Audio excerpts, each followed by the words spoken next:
लेखक नाही, फक्त सर्व क्षेत्राची आवड आहे. गेले 38 वर्ष अहमदनगर जिल्हा सोडून मी या कोल्हापूरमध्ये आलोय.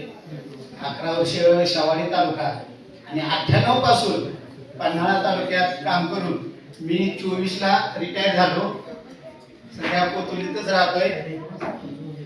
सातार्डे फाउंडेशन हे ज्यांनी स्थापन केलं त्यामध्ये माझा खारीचा वाटा आहे. कारण ज्यावेळेस फाउंडेशन स्थापन करायचा संस्थापकांच्या मनात विचार आला तेव्हा पहिला त्यांनी शाळेत येऊन सातार्डे शाळेत येऊन माझा सल्ला घेतला. सर, माझी खूप इच्छा आहे सामाजिक कार्य करण्याची.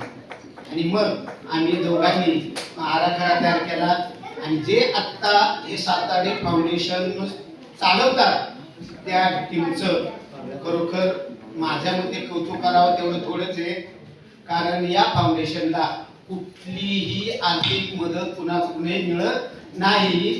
तुम्ही आम्ही समाजातून जी देणगी देतो त्यातून आणि ही टीम स्वतःच्या खर्चातून आपल्या या बालकांचं आपले आणि आपलं कौतुक करते. पुन्हा पुन्हा त्यांना धन्यवाद देतो. आणि मी पुढील विषयाकडे जातो. वेळ खूप झालेला आहे.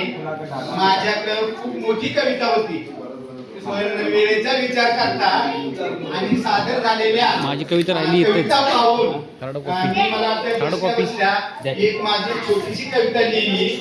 सगळ्यांवर कविता झाली असे प्रयत्न नाही म्हणलं माझ्या पन्हाळा तालुक्यावर कविता होणार. आणि म्हणून मी बसल्या बसल्या माझ्या या पन्हाळा तालुक्याचा थोडक्यात इतिहास गायला.